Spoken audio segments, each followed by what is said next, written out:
Welcome back. I'm your host, Mr. B. We are talking about the latest developments in the Iran war conflict.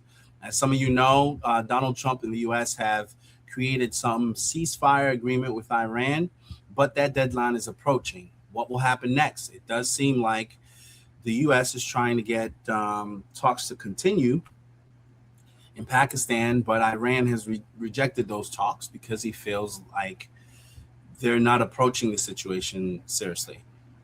So there's a lot of tension, but I am going to tap into one of the news posts that we use, first posts out in India. They give some pretty good information, vetted news source, and their third-party source is kind of down the middle. They're not on any side, so we try to reference them for some of our news coverage, just to update our audience. So that being said, let me go ahead and play a few clips from that so we can react accordingly.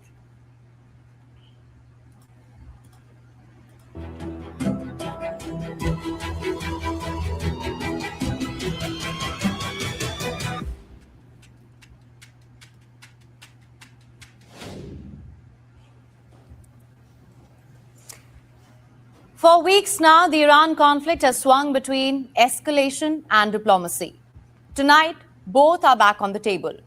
A second round of US-Iran talks is being planned in Pakistan. At the same time, the ceasefire is heading towards its deadline. But instead of calmer signals, we're seeing fresh threats, harder rhetoric, and new uncertainty over whether the talks will even happen. Let me tell you what is happening on the ground. US President Donald Trump says he expects Iran to attend talks in Islamabad. He even claims Tehran has no choice but to negotiate. But at the same time, he is ramping up the pressure. Trump says if there is no deal, lots of bombs will be dropping on Iran again. He has also accused Iran of violating the ceasefire several times. And that's not all. In a post on social media, Trump also tried to present himself as the man who can deliver a better deal with Iran. Let me show you what he wrote. He says, and I'm quoting here, "The deal that we are making with Iran will be far better than the JCPOA, commonly referred to as the Iran nuclear deal, penned by Barack Obama and sleepy Joe Biden. One of the worst deals ever made, having to do with the security of our country." Now, to give you some context, the JCPOA was the 2015 nuclear agreement signed between Iran and two major world powers. It stands for Joint Comprehensive Plan of Action. This was a major foreign policy initiative of then US President Barack Obama.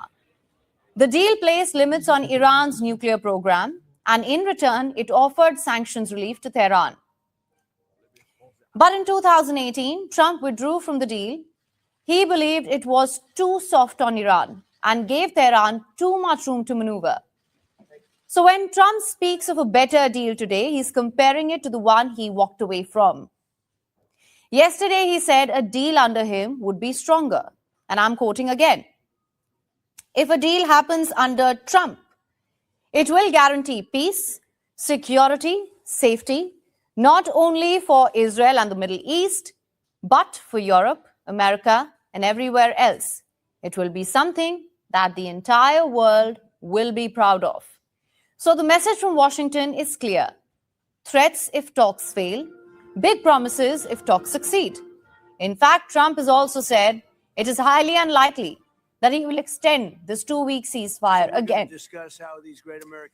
Although there is now confusion over the exact deadline, here's why. Theoretically, the 2 weeks was seen as ending today based on when the truce was first announced.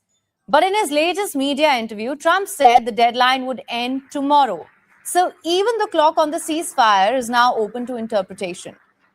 Meanwhile, in Tehran, the rhetoric has been even sharper. Iranian officials say they will not negotiate under threats. Look at what Iran's parliament speaker said in a post. His name is Mohammad Ghalibaf. He said, and I'm quoting again, "Donald Trump, by imposing a blockade and violating the ceasefire, wants, in his view, to turn this negotiating table into a table of surrender or to justify renewed war mongering. We do not accept negotiations under the shadow of threats. And over the past 2 weeks, we have prepared to unveil new cards on the battlefield. The last bit on new cards, that's important. It suggests Tehran wants to enter any talks with leverage, not under pressure. It wants to negotiate from a position of strength and not desperation. And that harder line was repeated elsewhere too. Iran's judiciary chief also spoke today. He warned that fresh attacks are still possible. Listen to this. The likelihood that the enemy may once again take action and resume its brutal attack is by no means low. This probability is truly not small. It is high. We must maintain 100% readiness in view of the possibility of a renewed offensive by the enemy. So even before any talks begin, the temperature is rising again. And yet, despite all the threats and the rhetoric, the diplomatic channel is still open. Washington is sending a team to Pakistan. Vice President J.D. Vance is expected to... Interesting as that even that story saw a lot of confusion through the day. First, reports said Vance was already on his way. More reports came in, said he was still in the United States. Later, they claimed he would depart today for Pakistan. And what about Iran then? State media says no delegation has left for Pakistan so far. And that is significant because earlier reports had suggested that Iran's new supreme leader, Mojtaba Khamenei, had given approval for a team to travel. But still, there appears to be hesitation and mistrust. We witnessed that the United States insisted on bad faith and violation of the ceasefire. All of this is evidence that the United States apparently does not show seriousness in the diplomatic process. Unfortunately, the United States has a hard time learning from past experiences. The United States insists on some unreasonable and unrealistic positions. Meanwhile, Pakistan is still pushing to keep talks alive. Its Foreign Minister Ishaq Dar urged both sides to extend the ceasefire and to give diplomacy a chance. But the gaps remain wide. The United States wants curbs on Iran's nuclear program, limits on uranium enrichment, and action on Iran's stockpile of highly enriched material. Iran wants sanctions relief first, access to frozen funds, and an end to the US blockade, and talks without threats.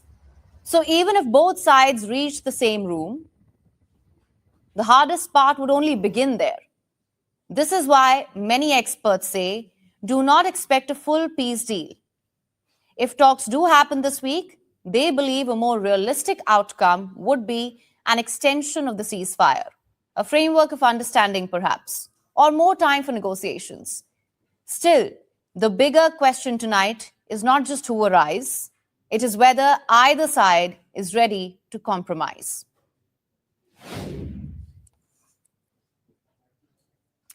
Now, shipping through the Strait of Hormuz has become a game of cat and mouse, open, closed, closed, but somehow open. The strait has been changing its status fast. And in the middle of all of this, one Iranian supertanker just did something that the world's most powerful navy was supposed to make impossible. Here's what happened. An Iranian supertanker, a VLCC, it stands for Very Large Crude Carrier, had left Iran back in March. It sailed all the way to Indonesia's Riau archipelago, delivered 2 million barrels of crude oil, transferred the oil to another tanker, and then it came back. Through the blockade line, back to Iranian waters, safe and sound. This ship is expected to dock at Iran's Kharg Island. Iran's state media is calling it a masterstroke. Proof that American naval pressure cannot stop Tehran's energy exports. Vessel tracking data confirms it. Now, neither the United States nor international maritime authorities have issued a formal response to the specific vessel's journey. But the silence itself is telling. I would like to remind you that this happened while the United States is flexing its muscle near Hormuz. The country's navy has shared a new video. It featured a machine gun and a helicopter. You can see a US soldier pointing a heavy caliber machine gun at a vessel, while radio warnings are heard in the background. Take a look at this. United States warship 115. You are entering the area of a military blockade. This blockade of Iranian ports will be enforced and applies to all vessels regardless of flag. Any vessel that further intends to enter or exit an Iranian port will be subject to the right of visit and search in accordance with international law. If you attempt to run the blockade, we will compel compliance with force. Over.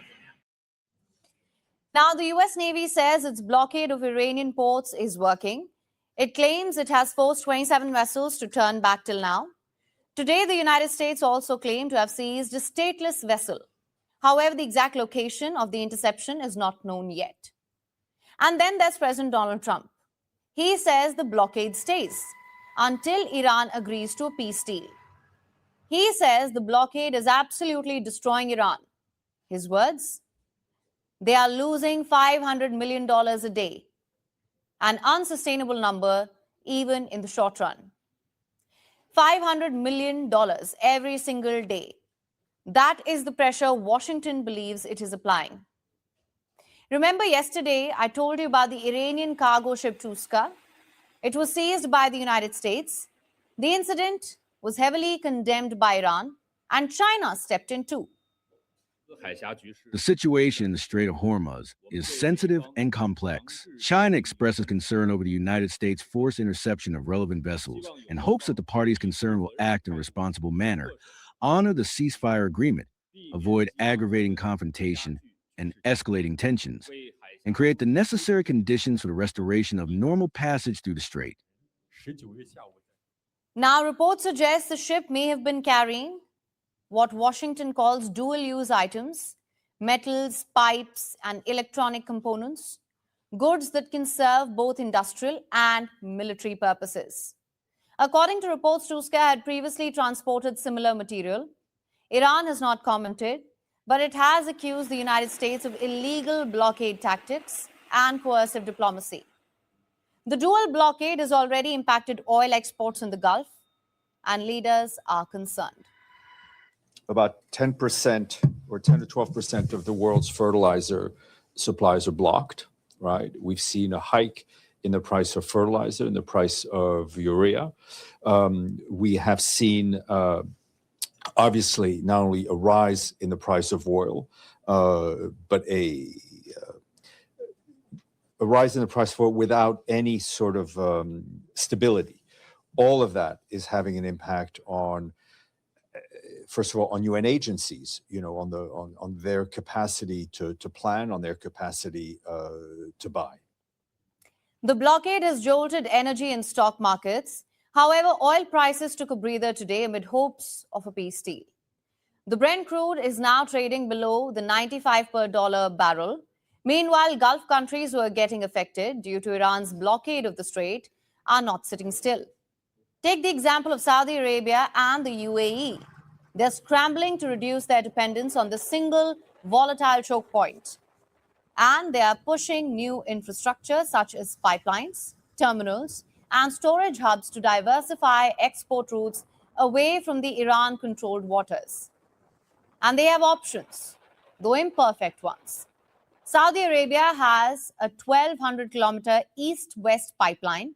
It runs from its Gulf oil fields all the way to the Red Sea port of Yanbu. The UAE has its Abu Dhabi crude oil pipeline, which connects the Habshan to the port of Fujairah on the Gulf of Oman, completely bypassing Hormuz. Both pipelines have been used to export oil even while tankers sat stranded in the Persian Gulf. Experts say capacity expansions of both these pipelines are now the most realistic path forward. And plans are already underway to expand them. Build parallel lines, increase capacity, reduce vulnerability. But here's the catch. These are partial fixes at best. They cannot replace Hormuz entirely. That would take years and years of investment, coordination, and of course, political will. These routes also cannot carry the same volume of oil that flows through Hormuz. So for now, they are a pressure valve, not a solution. Now, here is where things stand now. The US military is at the Strait of Hormuz, turning back ships, cutting off Iran's economy, or at least trying to. Donald Trump is doing years and years of investment, coordination, and of course, political will. These routes also cannot carry the same volume of oil that flows through Hormuz. So for now, they are a pressure valve, not a solution. Now, here is where things stand now. The US military is at the Strait of Hormuz, which is turning back ships, cutting off Iran's economy, or at least trying to. Donald Trump is doing what he does best, issuing threats. And amid all this, at least one Iranian ship captain knows how to duck, dodge, and weasel around the rules. Okay. I want to weigh in on the first two stories that was actually spoken about. First story about the peace deal and the peace arrangement. This is why they advised him not to get into this quagmire, if you will. Starting something is easy. Finishing it is much harder. Now, there's ego involved, and it might be harder for Donald Trump to walk away, even though he knows there's a zero-sum game here. This peace arrangement, even the tone that it's taking, already gives me some bad vibes. And I'll tell you why. The tone of this peace arrangement is one where Trump is speaking not as a person who respects the other side or who actually wants to do business with the other side, but he's speaking as somebody who just wants to dictate to the other side. And I think when you're trying to de-escalate an escalated matter, the tone matters a lot. Coming to terms and saying, look, here's what we can do collectively matters a lot. And unfortunately, I don't see Donald Trump making an effort to check his tone. He's speaking as if Iran has to essentially take his word on it, everything, and not see themselves as people of dignity. And I think that's the problem. And that's one of the issues that I've taken with Pete Hegseth when he talks about what he talks about as the Secretary of War. Is this, it talks like it's WWF. Like these guys, they're talking a little like, it's like unnecessary. We do know that the US military has way more firepower than Iran. And we do know that we've caused a lot of damage to their infrastructure. To talk like, you know, like something you would see in a movie, that doesn't win you hearts abroad, and it doesn't win you hearts locally, because it just adds to this perception that, you know, that they're braggadocious, and it turns people off more so than it supports your cause. So to me, the tone matters. And I think Trump is tone sensitive, because if you look at all the riots and stuff that was going around ICE, the tone when all those guys was talking tough about the ICE thing mattered. Trump knew after 2 people died and the narrative was changing the other way, and there was more support building in opposition of what he was doing, not because what he was doing was not just, but what he was doing in the manner that he was doing it did not serve the narrative that he would have wanted served. He made an adjustment. He fired some people to tone down the rhetoric a bit. And so Trump is very, very, very sensitive to tone. And I'm surprised that he's not realizing that the tone of how he's negotiating is what's rubbing people the wrong way. I think Trump is an excellent negotiator. This is not me trying to act like I'm, you know, a better negotiator than the guy. He's a very accomplished business guy, very accomplished president.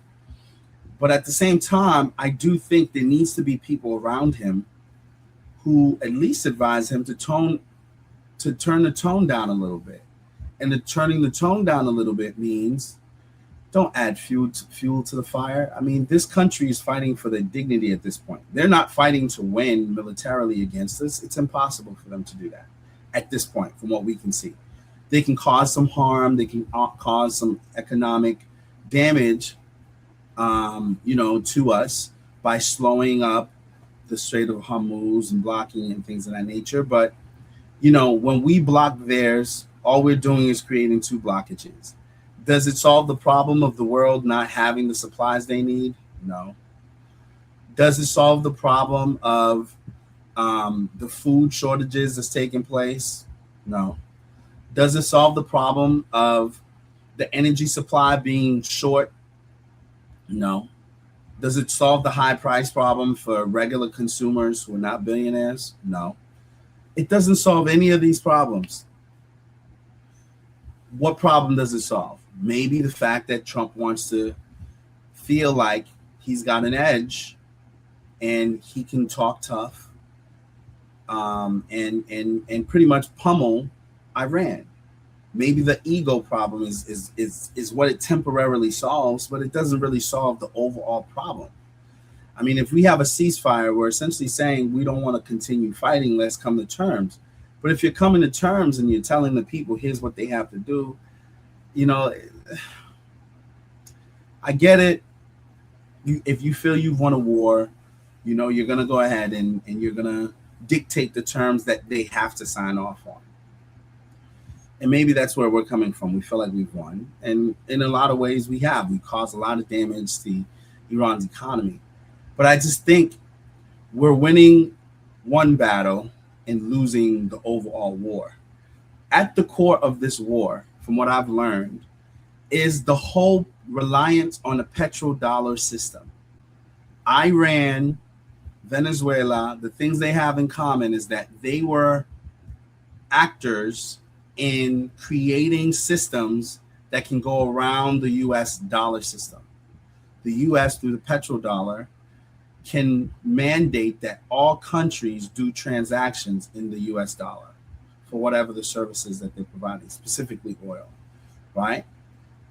The fact that they have that power, and they also have the power, as in what happened to Russia, when they disagree with a country, they can freeze their money and potentially use that money to fund their opponents of the countries whose money they froze.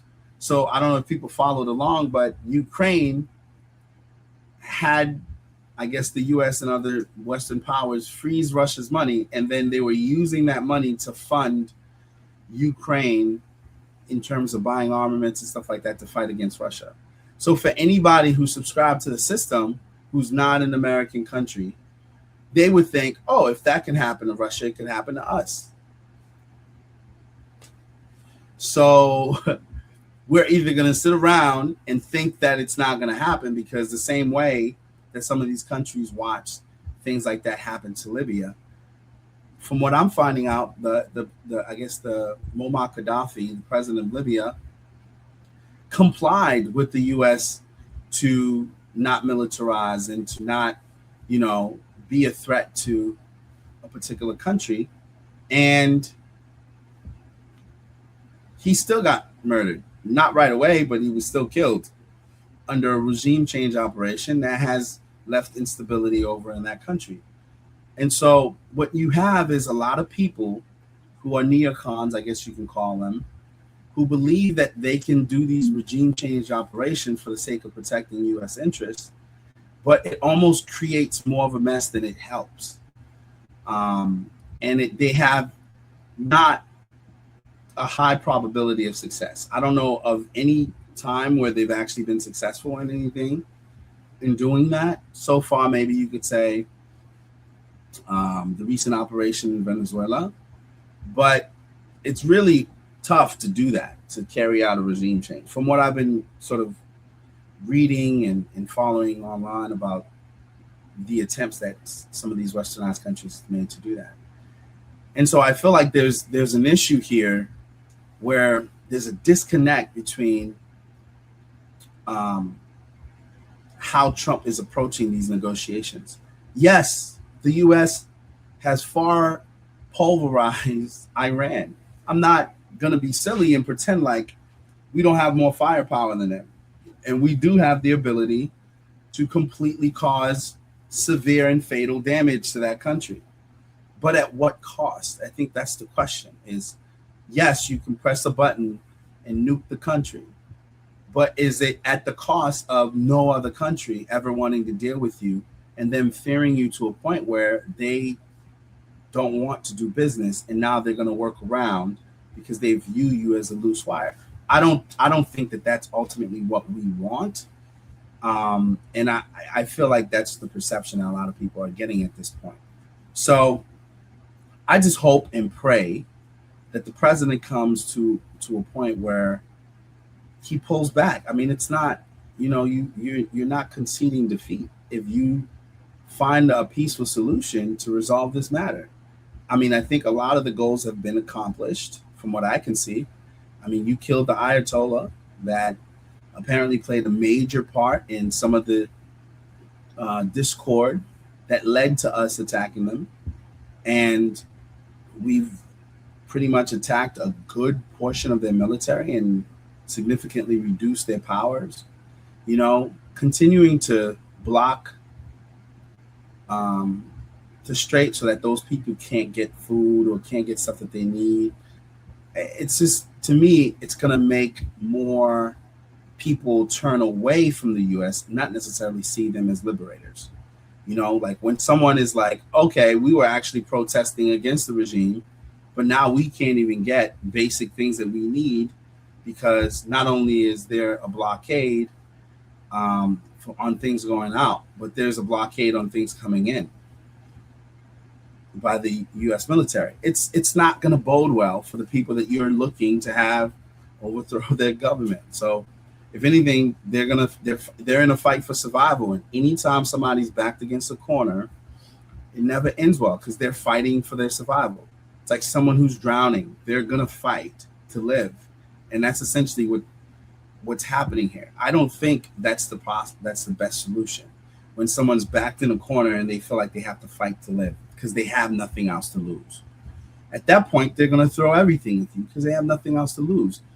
To me, that's too strong of an approach. I think we need to take a softer approach to say, look, we've demonstrated our capabilities, and if we wanted to, we could wipe you off the face of the earth, but we're not going to take that approach because we want to come to the table and we want to find a solution. So let's figure out a way that makes sense for us to move along. Again, me simplifying it, I'm sure it's way more difficult than that. But I just hope our leaders can find a solution that doesn't escalate the matter any more than it already has been. All right, let's continue. For our next story, let's talk about uranium, a dull, heavy metal buried deep in rocks, soil, and seawater. Today, it sits at the very center of global peace talks. Because what lies inside this metal can either power cities or destroy them. Right now, uranium is at the heart of negotiations between the United States and Iran. But before we get to Iran, let's zoom out. Because uranium is not just a resource, it's leverage. It is concentrated in very few hands. Let's start with reserves.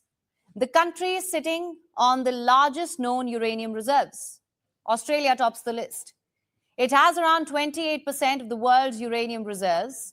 Then come countries like Canada, Namibia, South Africa, and Niger. But here's the twist. Having uranium and controlling uranium are two very different things. Because production tells a different story. In 2024, the world's top uranium producer was not Australia. It was Kazakhstan, a country with smaller reserves, but massive output. Then there's Russia, producing far more uranium than its reserves would suggest. Which means this: a handful of countries effectively control who gets uranium and who does not. They can influence who builds nuclear reactors and potentially who builds nuclear weapons. Even countries like India have had to navigate this maze very carefully, using alternatives like thorium for energy, while still relying on uranium imports to balance strategic needs. The United States itself imports most of the uranium that it uses. Its biggest supplier, Canada. Now let's come back to Iran, because this is where things get complicated. When it comes to Iran, the issue is not uranium. The issue is enrichment. Let me simplify this. Natural uranium is made up of two components, uranium-238, which makes up around 99.3% of the atom, and uranium-235, that makes up about 0.7%. Now here's the problem. Uranium-238 cannot be used directly to create energy or weapons. For that, you need uranium-235. Enter enrichment. To make uranium useful, you have to increase the amount of uranium-235 inside it. That process of increasing its uranium is called enrichment. That particular atom that we're talking about, component, pardon me. But how much of it is safe? And when does enrichment become a cause of concern? For civilian nuclear power, most countries keep enrichment of uranium between 3 to 5%. This is considered safe and controlled. Enrichment up to 20% is still largely considered safe. But beyond that, you enter a very dangerous territory. Above 20% is considered highly enriched uranium. And at 90%, you have weapons-grade material, meaning you can use the uranium to make nuclear bombs. So here's the concern. Iran is believed to have around 440 kilograms of uranium enriched to 60%. That is not civilian territory anymore. That is a short sprint away from weapons grade. Let me break this down further. Around 40 to 50 kilograms of enriched uranium can make one nuclear bomb. With the amount Iran holds, it can easily make 10 such bombs. And the most worrying part? The hard work is already done. Because enriching the metal to 20% is the toughest step. Going from 20 to 90% is a much faster process. At 60%, you're already most of the way there. That is why Washington is concerned. The United States does not want Iran to ever cross that final threshold. Iran, of course, denies any military intent. It says its nuclear program is purely civilian. The level of enrichment depends on Iran's needs. We have reactors that require nuclear fuel made from enriched uranium. How we enrich, at what level we enrich, and in what quantity we enrich all depend on our needs, and these will be determined accordingly. Our materials will not leave the country.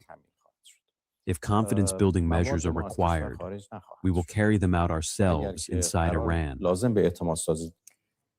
But trust is in short supply. President Donald Trump has repeatedly raised alarm, pressuring Iran to give up its uranium, or what he refers to as its nuclear dust. A couple of days ago, he made a bold claim saying that Iran has agreed to hand over its uranium supply. Very important is that Iran does not have a nuclear weapon, and they've agreed to that. Iran's agreed to that, and they've agreed to it very powerfully. They've agreed to give us back the nuclear dust that's way underground because of the attack we made with the B-2 bombers. So we have a lot of agreement with Iran, and I think something's going to happen very positive.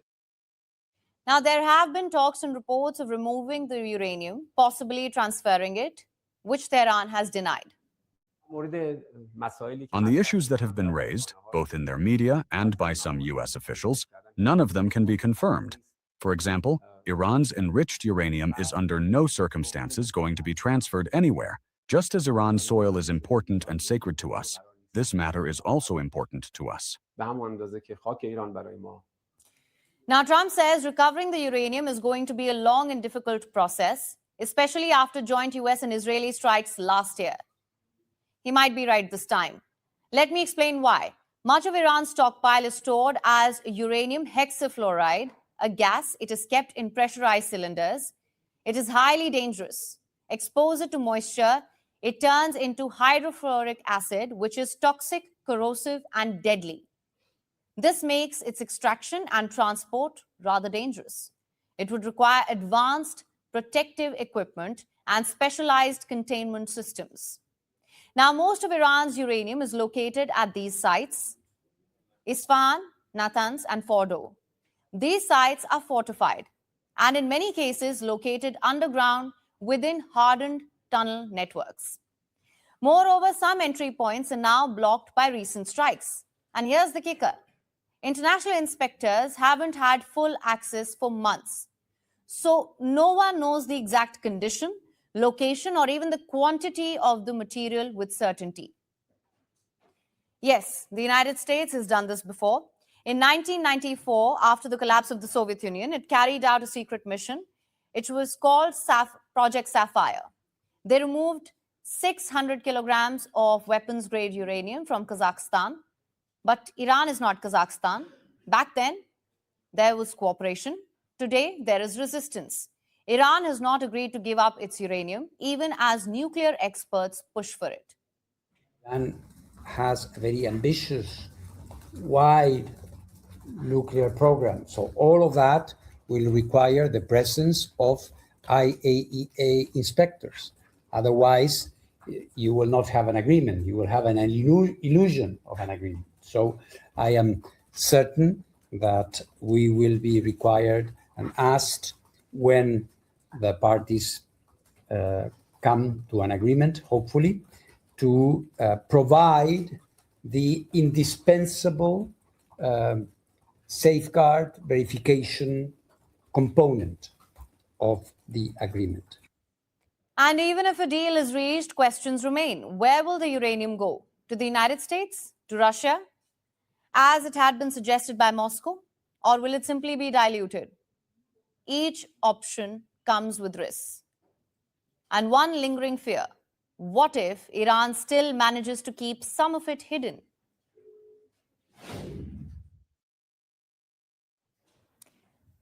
Our next story is about insider trading. It is the practice of using private information to make money in public markets. Now, amid this war, every new headline has moved oil prices. A single statement from Washington has shaken global markets.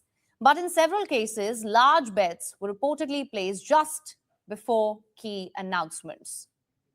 When the news broke, prices swung sharply, and some traders appeared perfectly positioned. Reports say those trades made millions of dollars. As of now, no one has been charged. The White House denies any wrongdoing. Still, the timing has raised a simple question. Was this luck, or did someone know first? Here's a report.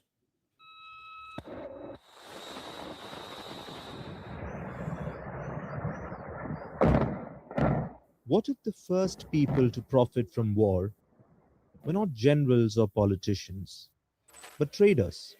That is the question now shadowing Donald Trump's presidency.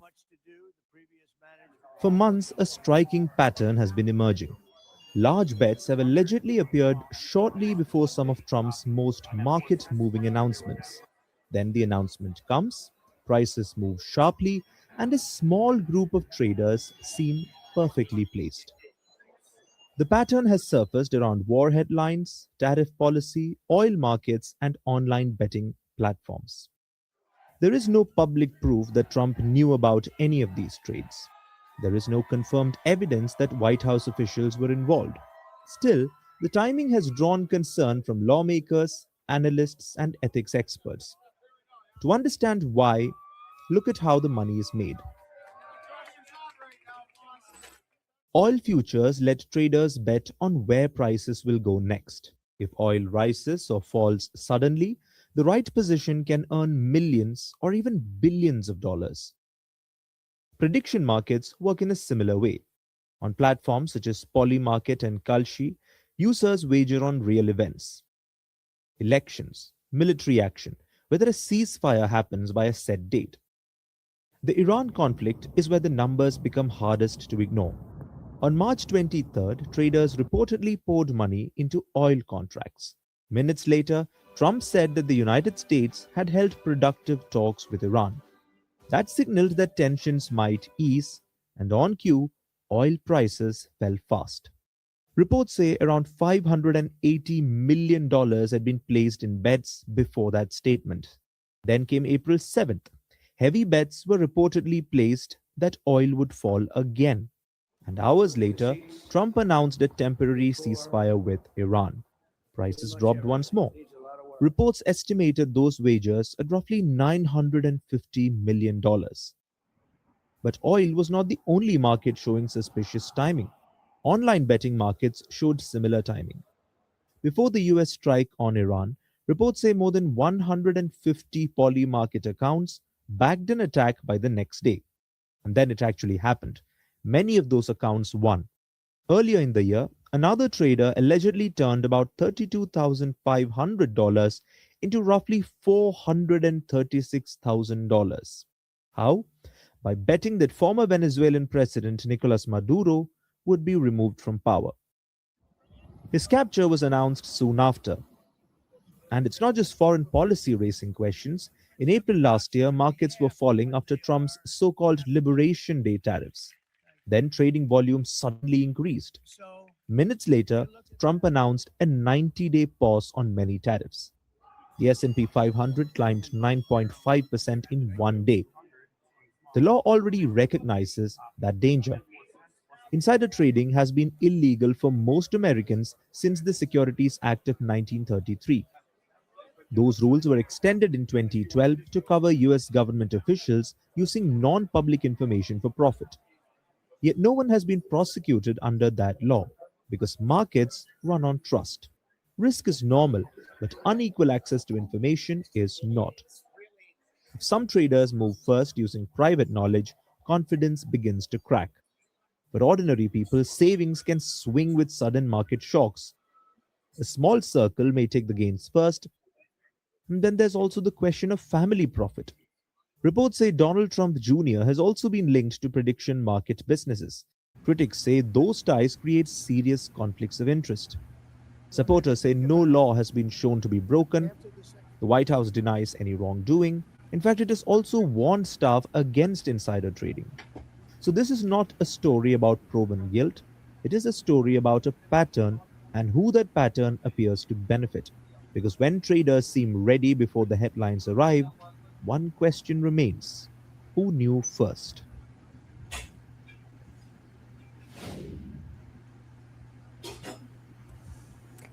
Prospects for peace talks? Well, seems suspect. But if there's one thing Donald Trump has achieved in this war, it's this. He appears to have successfully united America's allies against himself.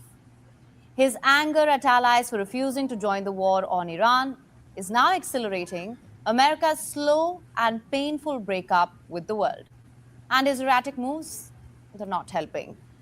From Europe to Asia, fuel shortages, transport disruptions, and economic strain are hitting countries that never signed up for this war. Even NATO allies have said no thank you. They say they were never consulted before the United States launched this war. Turns out weaponizing trade, imposing tariffs, cutting aid, and flexing military power comes at a cost. You lose trust. You lose friends along the way. And now, Europe is preparing for a future without America. Leaders are asking, what if the United States walks away from NATO? They are asking, what do we do next? And while they aren't yet sure of what the answer will be, they are already looking to expand their defense and security arrangements to work around a broken NATO. Or will it be a broken NATO? Just yesterday, the leaders of France and Poland met and discussed increasing defense cooperation. French President Emmanuel Macron and Polish Premier Donald Tusk said that the scope of the boosted ties could cover elements of nuclear deterrence, military satellites, joint drills, defense industry, and shared intelligence. Now, Tusk even said that there are no political limitations to their military cooperation. In the matters that we will obviously consider, there is the exchange of information, there are joint exercises, and there may be deployments. There are no political limitations to our military cooperation. We will decide as needed if such a need arises. I hope that Polish soldiers in France will never be necessary, given France's relatively safe neighborhood. But other types of cooperation are, of course, very much possible. However, if there is a need to increase the presence of French soldiers on Polish soil, we will take such a decision as quickly as required. Now, this public display of closer ties tells you exactly what Europe is feeling right now. When the leader of a key member, the United States, openly disgraces, disparages the alliance, and flirts with the idea of walking away from it, it doesn't just create uncertainty. It redefines the threat perception. Who is the real risk then? With BoldDesk, effortlessly manage customer inquiries, provide instant support through live chat, and keep track of every allies cowards, the alliance itself a paper tiger. At the same time, France and the UK are also leading plans to secure the Strait of Hormuz without waiting for Washington. This even after Trump told NATO to stay away. The war and the disruption in Hormuz has shaken global energy markets for Asia. The Hormuz crisis has rattled markets in energy crunch in some Asian countries. Many of them are cutting consumption and racing towards renewable energy. Europe, meanwhile, is doubling down on energy independence, trying to avoid relying on any one supplier again. And here's what policymakers and analysts in America fear. They fear that many may turn to China, which dominates solar, batteries, and electric vehicle supply chains. Sure, right now, the United States may gain short-term energy leverage, but in the long run, will it be worth the risk of losing long-term influence? In response to the closure of the Strait of Hormuz, the United Kingdom and France have held multiple meetings with allies without the United States. They've discussed how to keep the strait open after the war as well. At the same time, the European Union is looking to strengthen its own defense framework, specifically Article 42.7. This is the EU's Mutual Defense Clause, which requires member states to assist any country under attack using all means available. It was introduced in 2009, and it has been used just once by France after the 2015 Paris attacks. Unlike NATO, however, the EU does not have a unified military command, so each country decides how it contributes. Beyond Europe, the Iran war is threatening America's global security and damaging its reputation. According to State Department cables cited by American digital newspaper Politico, America's standing in Bahrain, Azerbaijan, and Indonesia have been severely affected. US diplomats in these countries have reported that America is facing strong criticism. In Azerbaijan, relations that were improving have stopped progressing. Bahrain's government is worried that the United States has left it vulnerable to Iranian attacks. Meanwhile, Indonesia's leader might face pressure to lessen security ties with the United States. That's not all. Look at what happened with Donald Trump's Board of Peace for Gaza. It was meant to help implement a deal between Israel and Hamas, but many allies criticized it as an attempt to sideline the United Nations. By the time it launched, only Hungary and Bulgaria had formally joined. Others kept their distance, sending observers at best. And Belgium made its position clear, saying it would not fund the initiative. Still, Trump supporters have played down European concerns and criticism.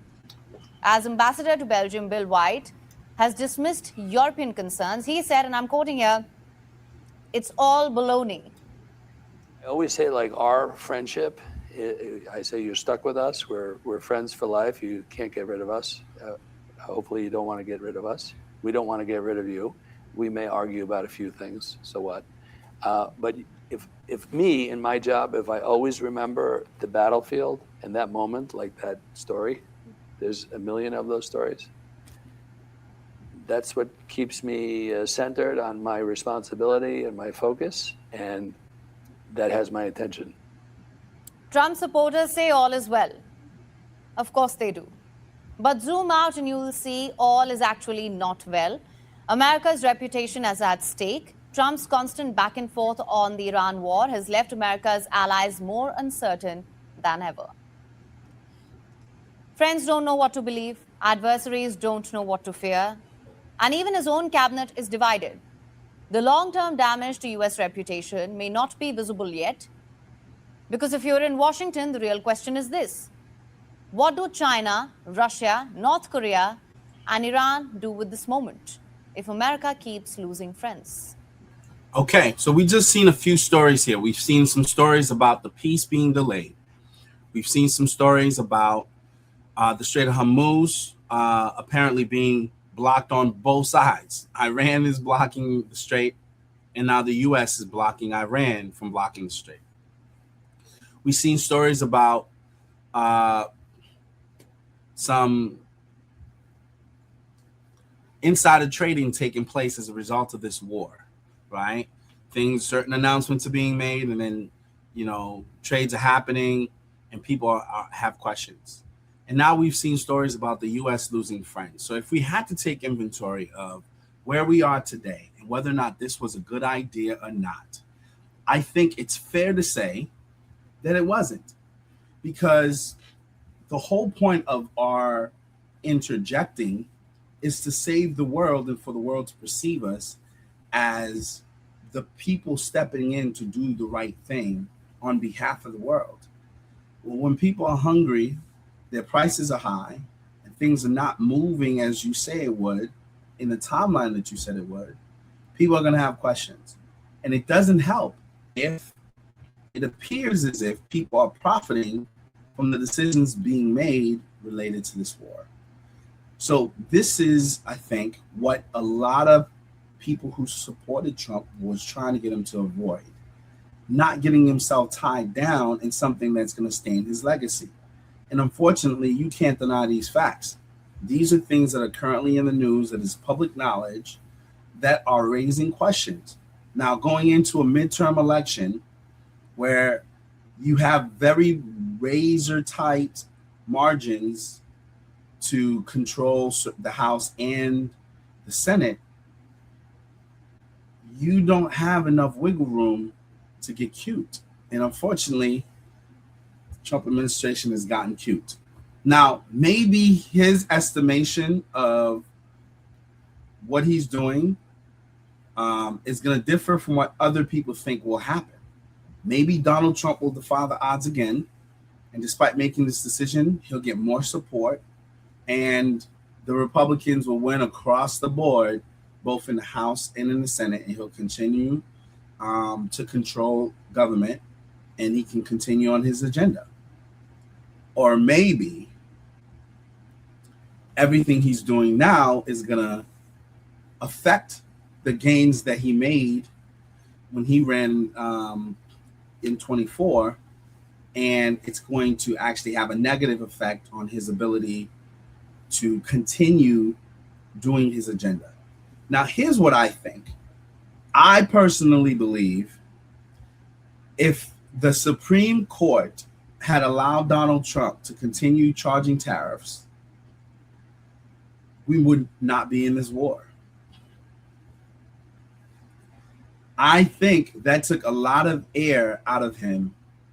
The fact that this perceived power that he had, which was all economical. If you really think about the shift that took place with Trump, prior to that Supreme Court decision, Trump was not in any way, shape, or form trying to,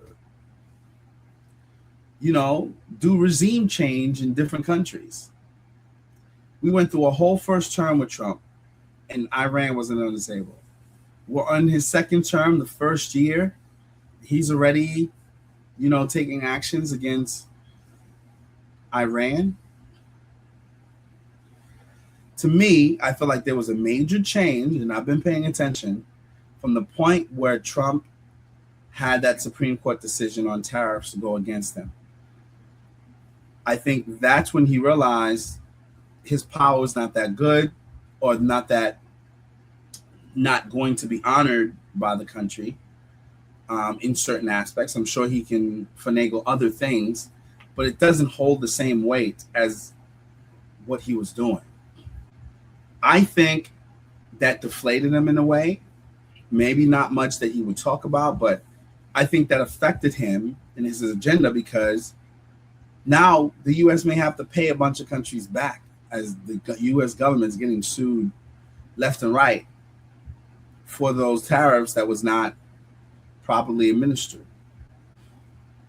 So if you think about it, what does he do to change the narrative? Potentially, he's going to do something else big. So he went from the peace president to we got to take this regime out.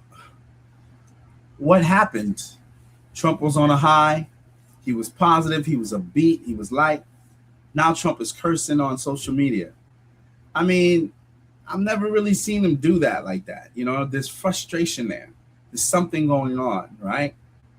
Prior to that, there wasn't too many changes with his cabinet. Since that, there's been a lot of people let go. A few. I'm not going to say a lot. You know, Kristi Noem, I think, was one of the ones that got let go, and a few others.